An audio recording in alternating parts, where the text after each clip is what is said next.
Comment tu t'appelles? Nissim. Est-ce que tu as une question qui concerne le Shalom Bayit? Ouais, moi j'ai un pote depuis que son père il est niftar. Bah, il a été mitrazek et tout, il commence à faire les tfilotes 3 fois par jour, il garde Shabbat, la cache-route et tout. Mais sa femme elle suit pas trop et ça crée un peu de tension, donc peut-être vous avez un conseil à me donner pour que je lui dise. Bah écoute, c'est une question hyper intéressante, on va laisser le Rav répondre. Donc il faudrait éventuellement conseiller à ton ami, d'abord il faut mettre en valeur son courage. Vraiment il a beaucoup de courage d'être mitrazek et c'est quelque chose de très beau. Mais il faut beaucoup de délicatesse et beaucoup de tact. Parce qu'effectivement, il est marié, il faut prendre en compte son conjoint dans sa teshuva. C'est vrai que pour l'instant, ça ne concerne que lui et pas encore son conjoint, sa conjointe, mais le Shalom Bayit, ça passe avant tout. Alors on peut peut-être lui conseiller quelques petits conseils. Tout d'abord, montrer que cette teshuva, ce chizuk qu'il a pris, ça lui apporte beaucoup de simcha. Ça l'apporte, il se sent un homme plus satisfait dans la vie et que cette simcha elle émane de lui et d'essayer de toucher son conjoint avec cette simcha là, de faire passer cette simcha à son conjoint là. Et donc comme ça elle verra le changement positif dans le foyer. Deuxièmement, lui montrer qu'il l'aime encore plus qu'avant. Comme ça que cette chouva ça fait que ça le rapproche encore plus d'elle. Troisièmement, on n'est peut-être pas obligé de tout raconter. Il n'est pas obligé de raconter à son épouse tout ce qu'il fait dans son chizuk dans la Torah. Parce qu'à chaque fois ça va l'énerver, ça va créer des tensions. Donc raconter ce qui est nécessaire, mais pas obligé de tout raconter. Et surtout, plus que tout, toujours prendre conseil avec un Rav compétent pour gérer ensemble avec lui son évolution dans la Torah, pour essayer donc de faire participer aussi son épouse. Comment tu t'appelles? Je m'appelle Ah, y a pas un nom français? hein? Ah voilà, je préfère. Est-ce que tu vas bien dans le Shalom Bayit? Ben ça va, il faut. Oh là là, il faut dire oui, c'est tout quand je pose la question. Oui. Maintenant, est-ce qu'il y a quelque chose qui t'énerve quand même un petit peu? Tu peux le dire, hein. De toute façon personne ne va regarder. Oui, bien sûr, ma femme elle a le sens de la critique très aiguisée. Elle voit tous mes défauts de A à Z. Alors que t'en as même pas. Tout le monde a des défauts, bien entendu. Mais disons que les défauts qu'on voit chez la personne, elles se reflètent sur la personne qui les dit. Attends, c'est-à-dire, si ta femme elle te dit que t'as un défaut, c'est-à-dire qu'elle-même elle a ce... Oui. D'accord, ok. Voilà. Quand on voit quelque chose chez quelqu'un, c'est que nous l'avons aussi. Ah, c'est pour ça que je trouve tout le monde beau, intelligent. Et qu'est-ce que tu fais quand elle te critique? Mais je réponds pas. Tu réponds pas, tu dis rien. Je ne réponds pas. Tu vas dans ta chambre énervé. Bien entendu, les défauts, tout le monde en a. Le Rav Sharbit va te répondre à ta question. Comment réagir devant les critiques? Oui. Lorsque quelqu'un il a un conjoint qui a le sens de la critique très développé, Bien sûr. alors la personne qui est en face elle a un sentiment d'être tout le temps rabaissée et on a presque peur de parler, de peur de se prendre une avalanche sur la tête. Mais au bout des années, on a l'habitude. Oui, mais c'est pas pour autant qu'on doit s'habituer à ça. Alors, que dire à son conjoint dans un cas pareil?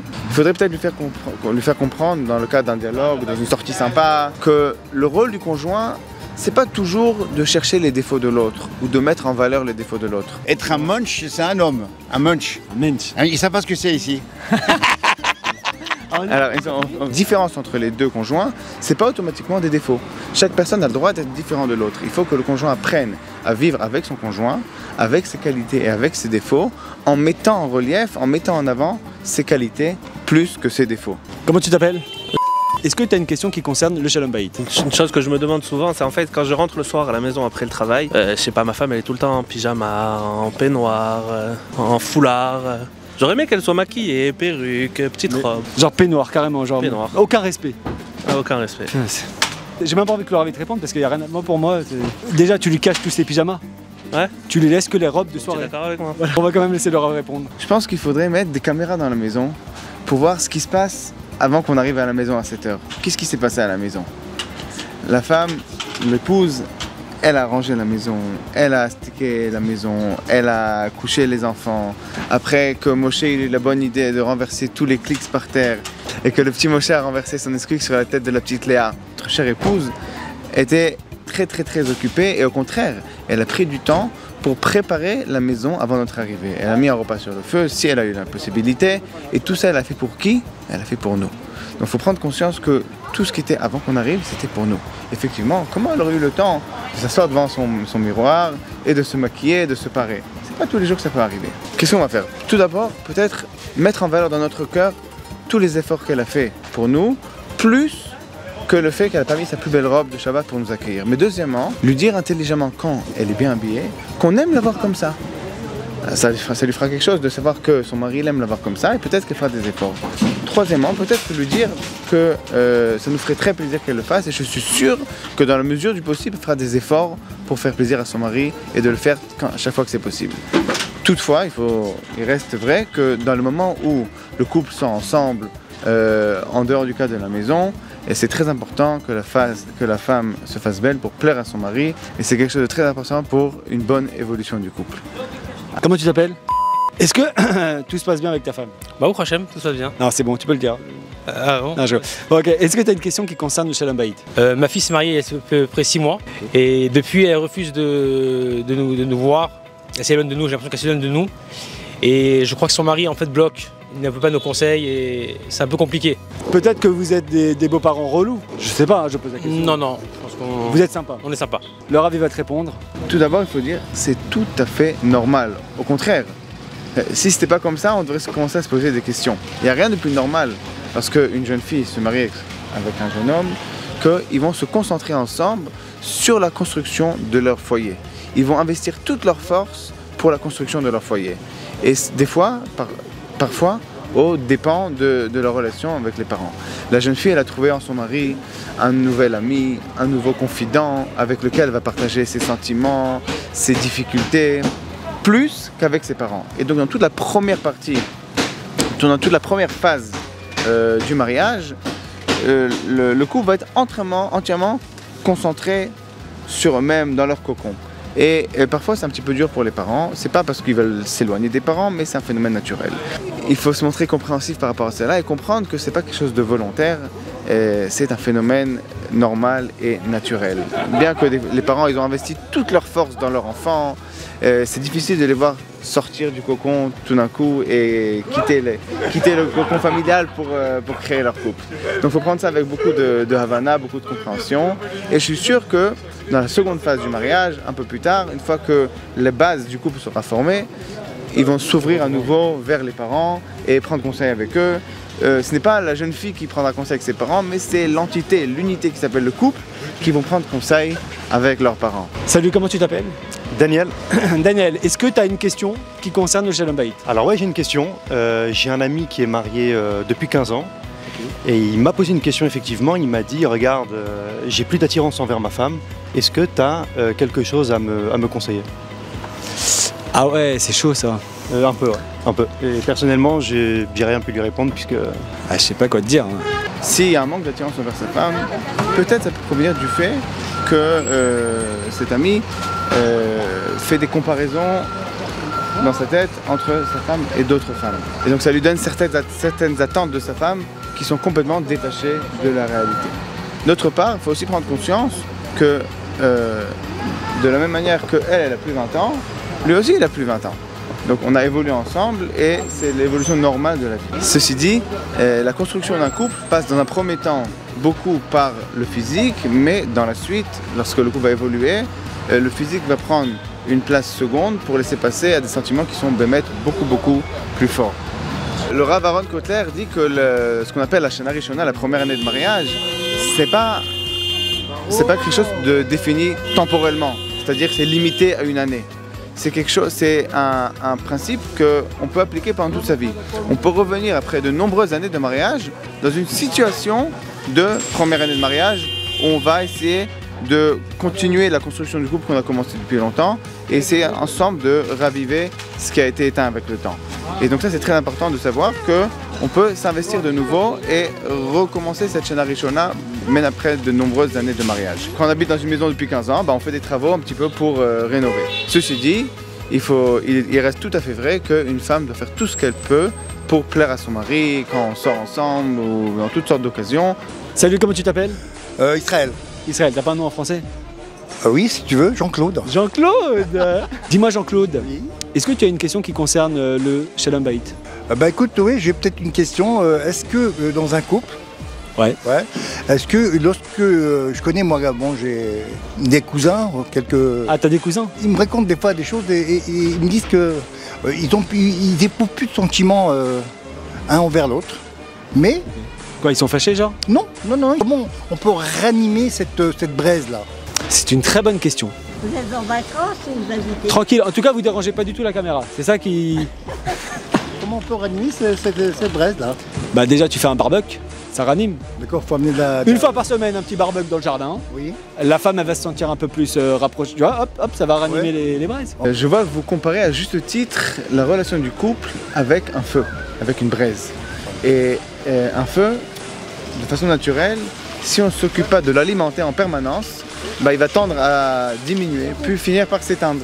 Et donc, telle une flamme, un couple a tout le temps besoin d'être entretenu. Comment on va faire pour entretenir le couple?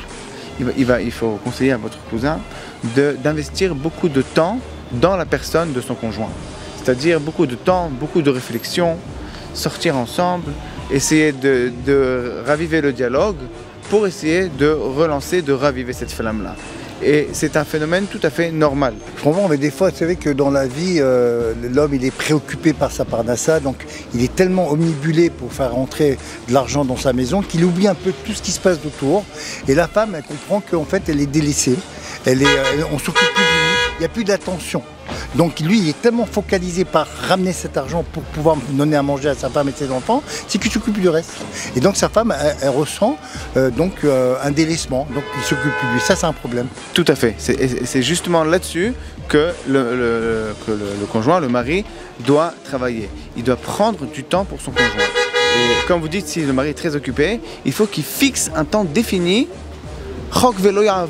un temps défini où qu'il va consacrer à son épouse. Et dans ce moment-là, il oublie la parnassa, il oublie le travail et il va travailler pour la construction de son couple.